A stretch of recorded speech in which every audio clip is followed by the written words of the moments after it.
The Terror of Blue John Gap by Arthur Conan Doyle. The following narrative was found among the papers of Dr. James Hardcastle, who died of phthisis on February 4, 1908, at 36 Upper Coventry Flats, South Kensington. Those who knew him best, while refusing to express an opinion upon this particular statement, are unanimous in asserting that he was a man of a sober and scientific turn of mind, absolutely devoid of imagination, and most unlikely to invent any abnormal series of events. The paper was contained in an envelope which was docketed, a short account of the circumstances which occurred near Miss Allerton's farm in northwest Derbyshire in the spring of last year. The envelope was sealed, and on the other side was written in pencil, "Dear Seaton, it may interest and perhaps pain you to know that the incredulity with which you met my story has prevented me from ever opening my mouth upon the subject again. I leave this record after my death, and perhaps strangers may be found to have more confidence in me than my friend. Inquiry has failed to elicit who this Seaton may have been. I may add that the visit of the deceased to Allerton's farm and the general nature of the alarm there, apart from his particular explanation, have been absolutely established. With this foreword, I append his account exactly as he left it. It is in the form of a diary, some entries in which have been expanded, while a few have been erased. April 17th. Already I feel the benefit of this wonderful upland air. The farm of the Allertons lies 1,420 feet above sea level, so it may well be a bracing climate. Beyond the usual morning cough, I have very little discomfort, and, what with the fresh milk and the home-grown mutton, I have every chance of putting on weight. I think Saunderson will be pleased. The two Miss Allertons are charmingly quaint and kind, two dear little hard-working old maids who are ready to lavish all the heart which might have gone out to husband and to children upon an invalid stranger. Truly, the old maid is a most useful person, one of the reserve forces of the community. They talk of the superfluous woman, but what would the poor superfluous man do without her kindly presence? By the way, in their simplicity, they very quickly let out the reason why Saunderson recommended their farm. The professor rose from the ranks himself, and I believe that in his youth he was not above scaring crows in these very fields. It is a most lonely spot, and the walks are picturesque in the extreme. The farm consists of grazing land lying at the bottom of an irregular valley. On each side are the fantastic limestone hills, formed of rock so soft that you can break it away with your hands. All this country is hollow. Could you strike it with some gigantic hammer, it would boom like a drum, or possibly cave in altogether and expose some huge subterranean sea. A great sea there must surely be, for on all sides the streams run into the mountain itself, never to reappear. There are gaps everywhere amid the rocks, and when you pass through them, you find yourself in great caverns, which wind down into the bowels of the earth. I have a small bicycle lamp, and it is a perpetual joy to me to carry it into these weird solitudes, and to see the wonderful silver and black effect when I throw its light upon the stalactites which drape the lofty roofs. Shut off the lamp, and you are in the blackest darkness. Turn it on, and it is a scene from the Arabian Nights. But there is one of these strange openings in the earth which has a special interest, for it is the handiwork, not of nature, but of man. I had never heard of Blue John when I came to these parts. It is the name given to a peculiar mineral of a beautiful purple shade, which is only found at one or two places in the world. It is so rare that an ordinary vase of Blue John would be valued at a great price. The Romans, with that extraordinary instinct of theirs, discovered that it was to be found in this valley, and sank a horizontal shaft deep into the mountainside. The opening of their mine has been called Blue John Gap, a clean-cut arch in the rock, the mouth all overgrown with bushes. It is a goodly passage which the Roman miners have cut, and it intersects some of the great water-worn caves, so that if you enter Blue John Gap, you would do well to mark your steps and to have a good store of candles, or you may never make your way back to the daylight again. I have not yet gone deeply into it, but this very day I stood at the mouth of the arched tunnel, and peering down into the black recesses beyond, I vowed that when my health returned, I would devote some holiday to exploring those mysterious depths and finding out for myself how far the Roman had penetrated into the Derbyshire hills. Strange how superstitious these countrymen are. I should have thought better of young Armitage, for he is a man of some education and character, and a very fine fellow for his station in life. I was standing at the Blue John Gap when he came across the field to me. "Well, doctor," said he, "you're not afraid anyhow." "Afraid," I answered. "Afraid of what?" "Of it," said he with a jerk of his thumb towards the black vault, "of the terror that lives in the Blue John cave." How absurdly easy it is for a legend to arise in a lonely countryside. I examined him as to the reasons for his weird belief. It seems that from time to time sheep have been missing from the fields, carried bodily away, according to Armitage. That they could have wandered away of their own accord and disappeared among the mountains was an explanation to which he would not listen. On one occasion a pool of blood had been found and some tufts of wool. That also, I pointed out, could be explained in a perfectly natural way. Further, the nights upon which sheep disappeared were invariably very dark, cloudy nights with no moon. This I met with the obvious retort that those were the nights which a commonplace sheep-stealer would naturally choose for his work. On one occasion a gap had been made in a wall, and some of the stones scattered for a considerable distance. Human agency again, in my opinion. Finally, Armitage clinched all his arguments by telling me that he had actually heard the creature, indeed, that anyone could hear it who remained long enough at the gap. It was a distant roaring of an immense volume. I could not but smile at this, knowing as I do the strange reverberations which come out of an underground water system running amid the chasms of a limestone formation. My incredulity annoyed Armitage, so that he turned and left me with some abruptness. And now comes the queer point about the whole business. I was still standing near the mouth of the cave, turning over in my mind the various statements of Armitage, and reflecting how readily they could be explained away, when suddenly from the depth of the tunnel beside me there issued a most extraordinary sound. How shall I describe it? First of all, it seemed to be a great distance away, far down in the bowels of the earth. Secondly, in spite of this suggestion of distance, it was very loud. Lastly, it was not a boom, nor a crash, such as one would associate with falling water or tumbling rock, but it was a high whine, tremulous and vibrating, almost like the whinnying of a horse. It was certainly a most remarkable experience, and one which for a moment, I must admit, gave a new significance to Armitage's words. I waited by the Blue John Gap for half an hour or more, but there was no return of the sound, so at last I wandered back to the farmhouse, rather mystified by what had occurred. Decidedly, I shall explore that cavern when my strength is restored. Of course, Armitage's explanation is too absurd for discussion, and yet that sound was certainly very strange. It still rings in my ears as I write. April 20. In the last 3 days I have made several expeditions to the Blue John Gap, and have even penetrated some short distance, but my bicycle lantern is so small and weak that I dare not trust myself very far. I shall do the thing more systematically. I have heard no sound at all, and could almost believe that I had been the victim of some hallucination suggested, perhaps, by Armitage's conversation. Of course, the whole idea is absurd, and yet I must confess that those bushes at the entrance of the cave do present an appearance as if some heavy creature had forced its way through them. I begin to be keenly interested. I have said nothing to the Miss Allertons, for they are quite superstitious enough already, but I have bought some candles, and mean to investigate for myself. I observed this morning that among the numerous tufts of sheep's wool which lay among the bushes near the cavern, there was one which was smeared with blood. Of course, my reason tells me that if sheep wander into such rocky places, they are likely to injure themselves, and yet somehow that splash of crimson gave me a sudden shock. And for a moment I found myself shrinking back in horror from the old Roman arch. A fetid breath seemed to ooze from the black depths into which I peered. Could it indeed be possible that some nameless thing, some dreadful presence, was lurking down yonder?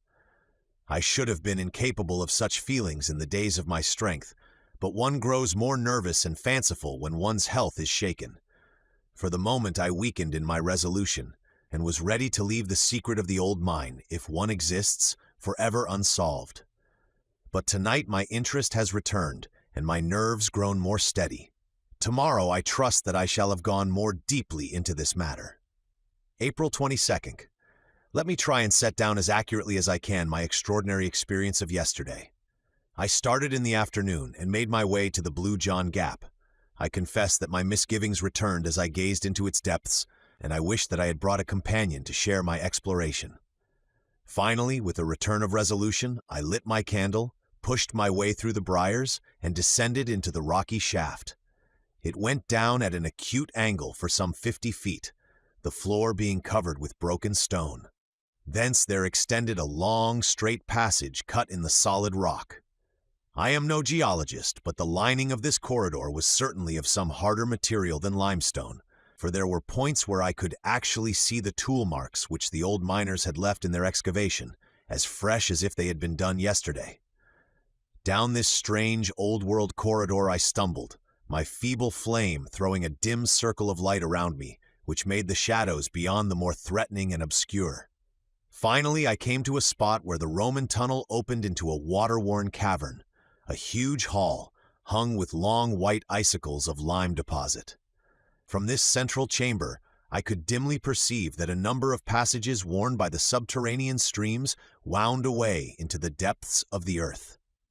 I was standing there wondering whether I had better return or whether I dare venture farther into this dangerous labyrinth, when my eyes fell upon something at my feet which strongly arrested my attention. The greater part of the floor of the cavern was covered with boulders of rock or with hard incrustations of lime, but at this particular point there had been a drip from the distant roof, which had left a patch of soft mud. In the very center of this there was a huge mark, an ill-defined blotch, deep, broad, and irregular, as if a great boulder had fallen upon it. No loose stone lay near, however, nor was there anything to account for the impression. It was far too large to be caused by any possible animal, and besides there was only the one, and the patch of mud was of such a size that no reasonable stride could have covered it. As I rose from the examination of that singular mark, and then looked round into the black shadows which hemmed me in, I must confess that I felt for a moment a most unpleasant sinking of my heart, and that, do what I could, the candle trembled in my outstretched hand. I soon recovered my nerve, however, when I reflected how absurd it was to associate so huge and shapeless a mark with the track of any known animal. Even an elephant could not have produced it. I determined, therefore, that I would not be scared by vague and senseless fears from carrying out my exploration. Before proceeding, I took good note of a curious rock formation in the wall by which I could recognize the entrance of the Roman tunnel. The precaution was very necessary, for the great cave, so far as I could see it, was intersected by passages. Having made sure of my position and reassured myself by examining my spare candles and my matches, I advanced slowly over the rocky and uneven surface of the cavern. And now I come to the point where I met with such sudden and desperate disaster. A stream, some 20 feet broad, ran across my path, and I walked for some little distance along the bank to find a spot where I could cross dry-shod. Finally, I came to a place where a single flat boulder lay near the center, which I could reach in a stride. As it chanced, however, the rock had been cut away and made top-heavy by the rush of the stream, so that it tilted over as I landed on it and shot me into the ice-cold water. My candle went out, and I found myself floundering about in utter and absolute darkness. I staggered to my feet again, more amused than alarmed by my adventure. The candle had fallen from my hand and was lost in the stream, but I had 2 others in my pocket, so that it was of no importance. I got one of them ready and drew out my box of matches to light it. Only then did I realize my position. The box had been soaked in my fall into the river. It was impossible to strike the matches. A cold hand seemed to close round my heart as I realized my position. The darkness was opaque and horrible. It was so utter one put one's hand up to one's face as if to press off something solid. I stood still, and by an effort I steadied myself. I tried to reconstruct in my mind a map of the floor of the cavern as I had last seen it. Alas, the bearings which had impressed themselves upon my mind were high on the wall, and not to be found by touch. Still, I remembered in a general way how the sides were situated, and I hoped that by groping my way along them I should at last come to the opening of the Roman tunnel.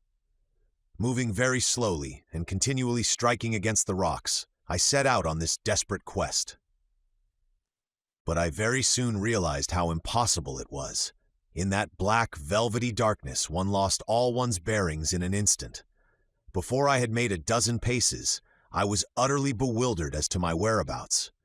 The rippling of the stream, which was the one sound audible, showed me where it lay, but the moment that I left its bank, I was utterly lost. The idea of finding my way back in absolute darkness through that limestone labyrinth was clearly an impossible one. I sat down upon a boulder and reflected upon my unfortunate plight. I had not told anyone that I proposed to come to the Blue John mine, and it was unlikely that a search party would come after me. Therefore, I must trust to my own resources to get clear of the danger. There was only one hope, and that was that the matches might dry. When I fell into the river, only half of me had got thoroughly wet. My left shoulder had remained above the water. I took the box of matches, therefore, and put it into my left armpit. The moist air of the cavern might possibly be counteracted by the heat of my body, but even so, I knew that I could not hope to get a light for many hours. Meanwhile, there was nothing for it but to wait. By good luck, I had slipped several biscuits into my pocket before I left the farmhouse. These I now devoured, and washed them down with a draught from that wretched stream, which had been the cause of all my misfortunes.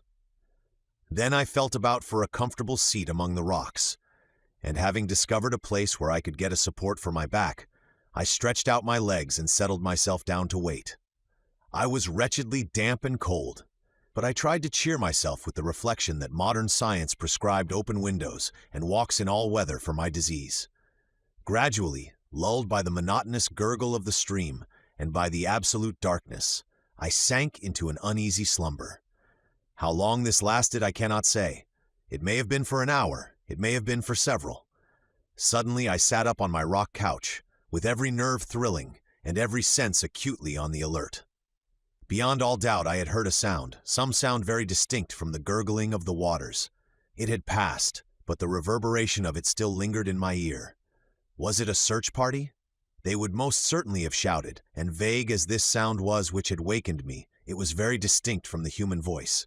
I sat palpitating and hardly daring to breathe. There it was again, and again. Now it had become continuous. It was a tread. Yes, surely it was the tread of some living creature. But what a tread it was! It gave one the impression of enormous weight carried upon sponge-like feet, which gave forth a muffled but ear-filling sound. The darkness was as complete as ever, but the tread was regular and decisive, and it was coming beyond all question in my direction. My skin grew cold, and my hair stood on end as I listened to that steady and ponderous footfall. There was some creature there, and surely by the speed of its advance, it was one which could see in the dark. I crouched low on my rock and tried to blend myself into it. The steps grew nearer still, then stopped, and presently I was aware of a loud lapping and gurgling. The creature was drinking at the stream. Then again there was silence, broken by a succession of long sniffs and snorts of tremendous volume and energy. Had it caught the scent of me? My own nostrils were filled by a low fetid odor, mephitic and abominable. Then I heard the steps again. They were on my side of the stream now. The stones rattled within a few yards of where I lay. Hardly daring to breathe, I crouched upon my rock. Then the steps drew away. I heard the splash as it returned across the river, and the sound died away into the distance, in the direction from which it had come. For a long time I lay upon the rock, too much horrified to move. I thought of the sound which I had heard coming from the depths of the cave, of Armitage's fears, of the strange impression in the mud, and now came this final and absolute proof that there was indeed some inconceivable monster, something utterly unearthly and dreadful, which lurked in the hollow of the mountain. Of its nature or form I could frame no conception, save that it was both light-footed and gigantic. The combat between my reason, which told me that such things could not be, and my senses, which told me that they were, raged within me as I lay. Finally, I was almost ready to persuade myself that this experience had been part of some evil dream, and that my abnormal condition might have conjured up an hallucination. But there remained one final experience which removed the last possibility of doubt from my mind. I had taken my matches from my armpit and felt them. They seemed perfectly hard and dry. Stooping down into a crevice of the rocks, I tried one of them. To my delight, it took fire at once. I lit the candle, and with a terrified backward glance into the obscure depths of the cavern, I hurried in the direction of the Roman passage. As I did so, I passed the patch of mud on which I had seen the huge imprint. Now I stood astonished before it, for there were 3 similar imprints upon its surface, enormous in size, irregular in outline, of a depth which indicated the ponderous weight which had left them. Then a great terror surged over me. Stooping and shading my candle with my hand, I ran in a frenzy of fear to the rocky archway, hastened up it, and never stopped until, with weary feet and panting lungs, I rushed up the final slope of stones, broke through the tangle of briars, and flung myself exhausted upon the soft grass under the peaceful light of the stars. It was 3 in the morning when I reached the farmhouse, and today I am all unstrung and quivering after my terrific adventure. As yet, I have told no one. I must move warily in the matter. What would the poor lonely women, or the uneducated yokels here, think of it if I were to tell them my experience? Let me go to someone who can understand and advise. April 25th. I was laid up in bed for 2 days after my incredible adventure in the cavern. I use the adjective with a very definite meaning, for I have had an experience since which has shocked me almost as much as the other. I have said that I was looking round for someone who could advise me. There is a Dr. Mark Johnson who practices some few miles away, to whom I had a note of recommendation from Professor Saunderson. To him I drove when I was strong enough to get about, and I recounted to him my whole strange experience. He listened intently, and then carefully examined me, paying special attention to my reflexes and to the pupils of my eyes. When he had finished, he refused to discuss my adventure, saying that it was entirely beyond him, but he gave me the card of a Mr. Picton at Castleton, with the advice that I should instantly go to him and tell him the story exactly as I had done to himself. He was, according to my advisor, the very man who was preeminently suited to help me. I went on to the station, therefore, and made my way to the little town which is some 10 miles away. Mr. Picton appeared to be a man of importance, as his brass plate was displayed upon the door of a considerable building on the outskirts of the town. I was about to ring his bell when some misgiving came into my mind, and crossing to a neighboring shop, I asked the man behind the counter if he could tell me anything of Mr. Picton. "Why," said he is the best mad doctor in Derbyshire, and yonder is his asylum."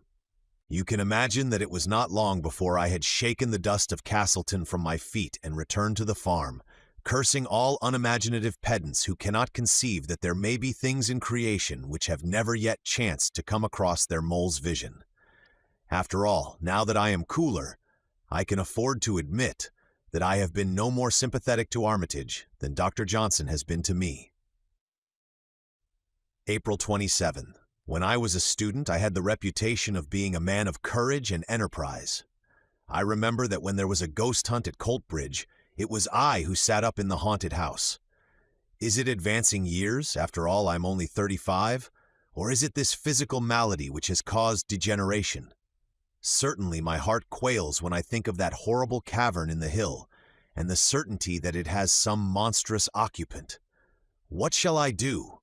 There is not an hour in the day that I do not debate the question.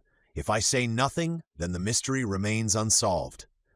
If I do say anything, then I have the alternative of mad alarm over the whole countryside, or of absolute incredulity, which may end in consigning me to an asylum.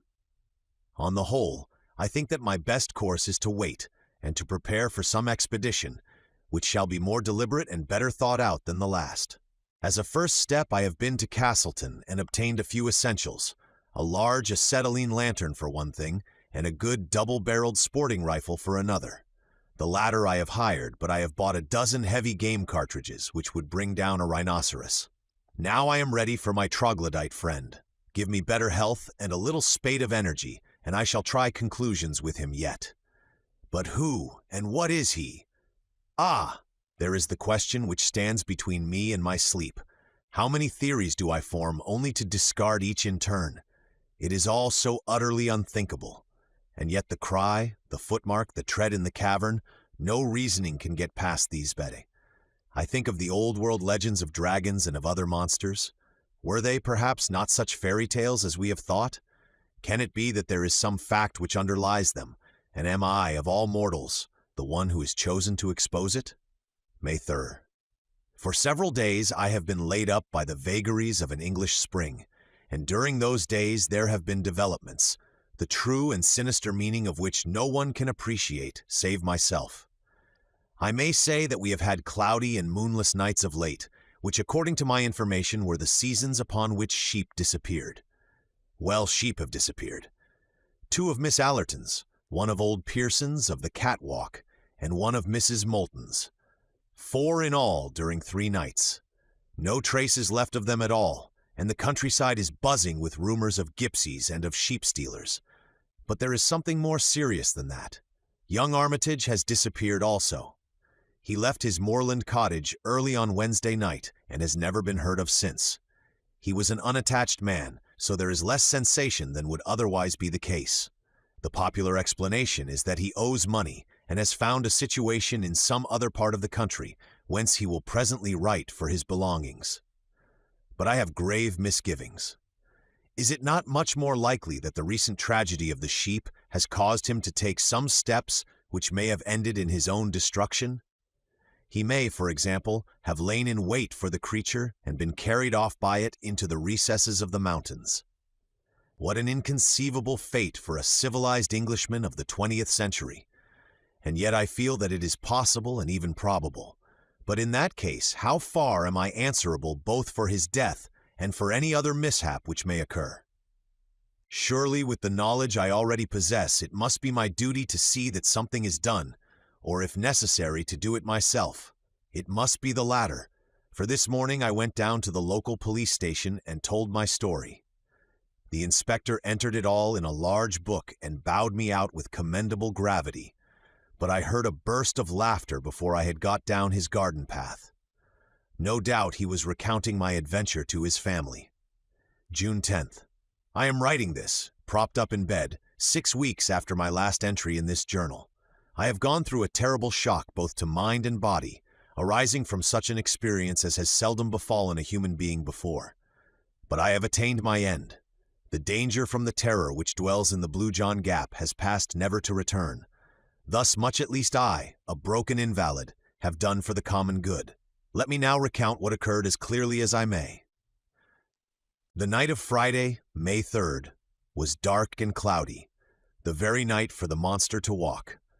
About 11 o'clock I went from the farmhouse with my lantern and my rifle, having first left a note upon the table of my bedroom, in which I said that, if I were missing, search should be made for me in the direction of the gap. I made my way to the mouth of the Roman shaft, and having perched myself among the rocks close to the opening, I shut off my lantern and waited patiently with my loaded rifle ready to my hand. It was a melancholy vigil. All down the winding valley I could see the scattered lights of the farmhouses, and the church clock of Chapel le Dale tolling the hours came faintly to my ears. These tokens of my fellow men served only to make my own position seem the more lonely, and to call for a greater effort to overcome the terror which tempted me continually to get back to the farm, and abandon forever this dangerous quest. And yet there lies deep in every man a rooted self-respect which makes it hard for him to turn back from that which he has once undertaken. This feeling of personal pride was my salvation now, and it was that alone which held me fast when every instinct of my nature was dragging me away. I am glad now that I had the strength. In spite of all that it has cost me, my manhood is at least above reproach. 12 o'clock struck in the distant church, then 1, then 2. It was the darkest hour of the night. The clouds were drifting low, and there was not a star in the sky. An owl was hooting somewhere among the rocks, but no other sound, save the gentle saw of the wind, came to my ears. And then suddenly I heard it. From far away down the tunnel came those muffled steps, so soft and yet so ponderous. I heard also the rattle of stones as they gave way under that giant tread. They drew nearer. They were close upon me. I heard the crashing of the bushes round the entrance, And then dimly through the darkness I was conscious of the loom of some enormous shape, some monstrous inchoate creature, passing swiftly and very silently out from the tunnel. I was paralyzed with fear and amazement. Long as I had waited, now that it had actually come, I was unprepared for the shock. I lay motionless and breathless, whilst the great dark mass whisked by me and was swallowed up in the night. But now I nerved myself for its return. No sound came from the sleeping countryside to tell of the horror which was loose. In no way could I judge how far off it was, what it was doing, or when it might be back. But not a second time should my nerve fail me, not a second time should it pass unchallenged. I swore it between my clenched teeth as I laid my cocked rifle across the rock. And yet it nearly happened. There was no warning of approach now as the creature passed over the grass. Suddenly, like a dark, drifting shadow, the huge bulk loomed up once more before me, making for the entrance of the cave. Again came that paralysis of volition which held my crooked forefinger impotent upon the trigger. But with a desperate effort I shook it off. Even as the brushwood rustled, and the monstrous beast blended with the shadow of the gap, I fired at the retreating form. In the blaze of the gun I caught a glimpse of a great shaggy mass, something with rough and bristling hair of a withered gray color, fading away to white in its lower parts, the huge body supported upon short, thick, curving legs. I had just that glance, and then I heard the rattle of the stones as the creature tore down into its burrow. In an instant, with a triumphant revulsion of feeling, I had cast my fears to the wind, and uncovering my powerful lantern, with my rifle in my hand, I sprang down from my rock and rushed after the monster down the old Roman shaft. My splendid lamp cast a brilliant flood of vivid light in front of me, very different from the yellow glimmer which had aided me down the same passage only 12 days before. As I ran, I saw the great beast lurching along before me, its huge bulk filling up the whole space from wall to wall. Its hair looked like coarse, faded oakum, and hung down in long, dense masses which swayed as it moved. It was like an enormous unclipped sheep in its fleece, but in size it was far larger than the largest elephant, and its breadth seemed to be nearly as great as its height. It fills me with amazement now to think that I should have dared to follow such a horror into the bowels of the earth, but when one's blood is up, and when one's quarry seems to be flying, the old primeval hunting spirit awakes, and prudence is cast to the wind. Rifle in hand, I ran at the top of my speed upon the trail of the monster. I had seen that the creature was swift. Now I was to find out to my cost that it was also very cunning. I had imagined that it was in panic flight, and that I had only to pursue it. The idea that it might turn upon me never entered my excited brain. I have already explained that the passage down which I was racing opened into a great central cave. Into this I rushed, fearful lest I should lose all trace of the beast. But he had turned upon his own traces, and in a moment we were face to face. That picture, seen in the brilliant white light of the lantern, is etched forever upon my brain. He had reared up on his hind legs as a bear would do, and stood above me, enormous, menacing, such a creature as no nightmare had ever brought to my imagination. I have said that he reared like a bear, and there was something bear-like. If one could conceive a bear which was tenfold the bulk of any bear seen upon earth, in his whole pose and attitude, in his great crooked forelegs with their ivory white claws, in his rugged skin, and in his red, gaping mouth, fringed with monstrous fangs.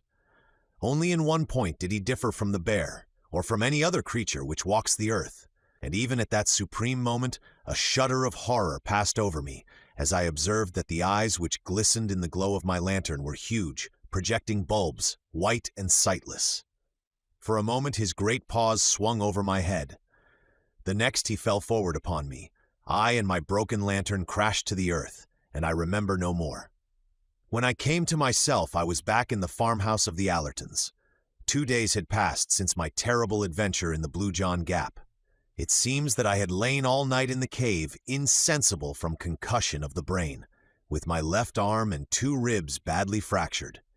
In the morning my note had been found, a search party of 12 farmers assembled, and I had been tracked down and carried back to my bedroom, where I had lain in high delirium ever since. There was, it seems, no sign of the creature, and no bloodstain which would show that my bullet had found him as he passed. Save for my own plight and the marks upon the mud, there was nothing to prove that what I said was true. 6 weeks have now elapsed, and I am able to sit out once more in the sunshine. Just opposite me is the steep hillside, gray with shaly rock, and yonder on its flank is the dark cleft which marks the opening of the Blue John Gap. But it is no longer a source of terror. Never again through that ill-omened tunnel shall any strange shape flit out into the world of men. The educated and the scientific, the Dr. Johnsons and the like, may smile at my narrative, but the poorer folk of the countryside had never a doubt as to its truth. On the day after my recovering consciousness, they assembled in their hundreds round the Blue John Gap. As the Castleton Courier said, it was useless for our correspondent, or for any of the adventurous gentlemen who had come from Matlock, Buxton, and other parts, to offer to descend, to explore the cave to the end, and to finally test the extraordinary narrative of Dr. James Hardcastle. The country people had taken the matter into their own hands, and from an early hour of the morning they had worked hard in stopping up the entrance of the tunnel. There is a sharp slope where the shaft begins, and great boulders, rolled along by many willing hands, were thrust down it until the gap was absolutely sealed. So ends the episode which has caused such excitement throughout the country. Local opinion is fiercely divided upon the subject. On the one hand are those who point to Dr. Hardcastle's impaired health, and to the possibility of cerebral lesions of tubercular origin giving rise to strange hallucinations. Some idée fixe, according to these gentlemen, caused the doctor to wander down the tunnel, and a fall among the rocks was sufficient to account for his injuries. On the other hand, a legend of a strange creature in the gap has existed for some months back, and the farmers look upon Dr. Hardcastle's narrative and his personal injuries as a final corroboration. So the matter stands, and so the matter will continue to stand, for no definite solution seems to us to be now possible. It transcends human wit to give any scientific explanation which could cover the alleged facts. Perhaps before the Courier published these words, they would have been wise to send their representative to me. I have thought the matter out, as no one else has occasion to do, and it is possible that I might have removed some of the more obvious difficulties of the narrative and brought it 1 degree nearer to scientific acceptance. Let me then write down the only explanation which seems to me to elucidate what I know to my cost to have been a series of facts. My theory may seem to be wildly improbable, but at least no one can venture to say that it is impossible. My view is, and it was formed, as is shown by my diary, before my personal adventure, that in this part of England there is a vast subterranean lake or sea which is fed by the great number of streams which pass down through the limestone. Where there is a large collection of water, there must also be some evaporation, mists or rain, and a possibility of vegetation. This in turn suggests that there may be animal life arising as the vegetable life would also do, from those seeds and types which had been introduced at an early period of the world's history, when communication with the outer air was more easy. This place had then developed a fauna and flora of its own, including such monsters as the one which I had seen, which may well have been the old cave bear, enormously enlarged and modified by its new environment. For countless aeons, the internal and the external creation had kept apart, growing steadily away from each other. Then there had come some rift in the depths of the mountain, which had enabled one creature to wander up, and by means of the Roman tunnel, to reach the open air. Like all subterranean life, it had lost the power of sight, but this had no doubt been compensated for by nature in other directions. Certainly it had some means of finding its way about, and of hunting down the sheep upon the hillside. As to its choice of dark nights, it is part of my theory that light was painful to those great white eyeballs, and that it was only a pitch-black world which it could tolerate. Perhaps, indeed, it was the glare of my lantern which saved my life at that awful moment when we were face to face. So I read the riddle. I leave these facts behind me, and if you can explain them, do so, or if you choose to doubt them, do so. Neither your belief nor your incredulity can alter them, nor affect one whose task is nearly over. So ended the strange narrative of Dr. James Hardcastle.